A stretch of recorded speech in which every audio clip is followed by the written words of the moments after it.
Hi, welcome back. Well, have you ever been in that situation where you just knew that God had this plan for your life, but suddenly it all falls into a screaming heap? Well, Grace McLean has been there, haven't you, Grace? Mm-hmm. Absolutely. Yeah. Now, you were only 19 years old, a baby Christian, and you had this incredible opportunity to go to America and minister. I mean, someone must have seen some potential in you. Well, step back. I became a Christian at 19, Yeah. so the only Christian in my family, and I had, moved to Perth and became a Christian, and then I was in ministry for about 3 years. So when I became a Christian, I saw someone and I was like, yep. He was preaching, and I looked at him and said, that's what I want to be. That's my life calling. Just straight into it. Straight into it. And I did a whole bunch of things. I was a youth leader and an assistant chaplain for about 3 years.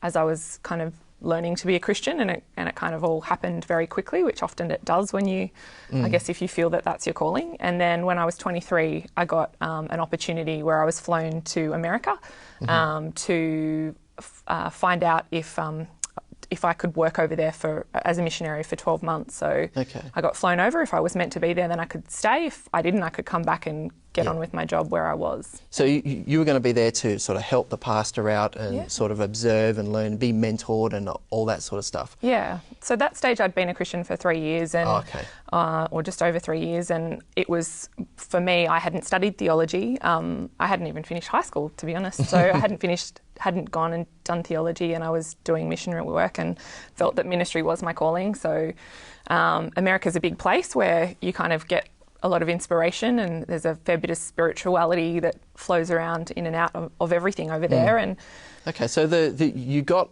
off the plane on what date was it? It was the 5th of September. The 5th of September? Yep. What year? 2001. Okay, now if you do some maths there. So the first day of work was September 11. Wow. Your first day of work was September 11. Yep. So, and in America, obviously, it's a big deal here in Australia. Absolutely. What was that like in America?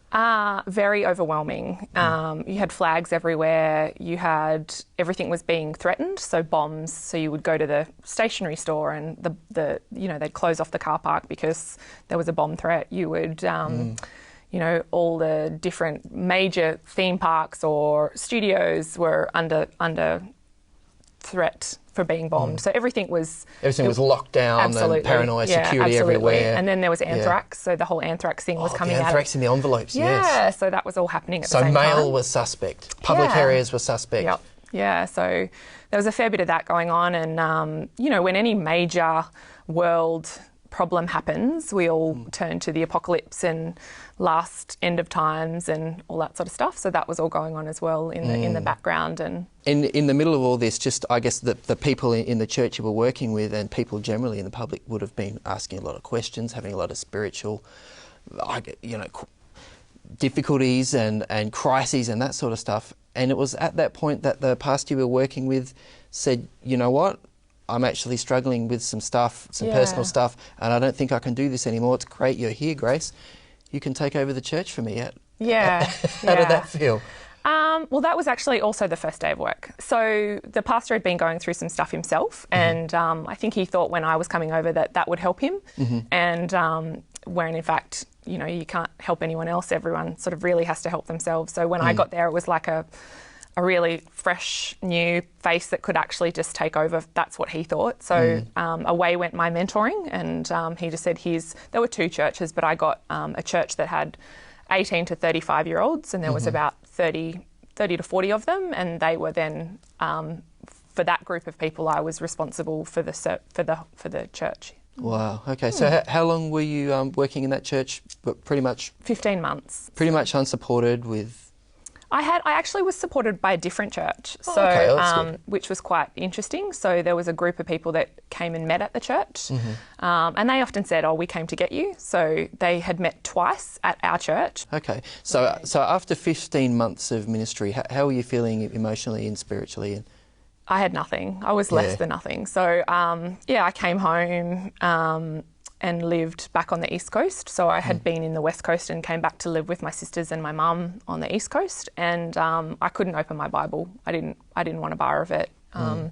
was really angry with God, and Well, why was that? I think it's quite, you go and you do something and you're so young, and that's the first place that you go. Like, I was called to do your work, and I'm doing your work, and I've been hit with September 11. Like, I know the world was hit with September 11. It's not about me, but it always seems personal, doesn't it? Yeah, absolutely. Yeah. And so, what was I supposed to do then? Like, you're supposed to look after me. You're supposed to be my carer. You're supposed to be the numero uno. But yeah, there was a fair few lessons, I think, that have come through from that. Well, tell me, what are the lessons? I think, it's seeing where God is and not where he isn't. So I've had that over my life. So, bringing that group of people to come and get me, so to speak. He was there in that. And I actually recently got to go back to where I was and had a moment back at the church that I worked for, and just got to reflect on all the beauty that he had actually put into place around that whole situation. So there was just some things of looking at where he is and not where he isn't, because often we blame him, but there's a fair few elements that are going on in and around us that we don't see that I think we forget and we get bombarded with. Yeah, it's easier to think negatively than it is to think positively. Yeah, wow. Now, you're doing some incredible work now in the area of not-for-profits and fundraising. And in fact, you've even been given the award of Citizen of the Year for the Lake Macquarie region, which is where I live too. So that's really good. And before that, it was Young Business Person of the Year, that's right? Yeah. Which is incredible. So this seems like God is indeed blessing you, and he does indeed have a plan for you, but it's not in the area of church ministry. Is that the way you feel about it?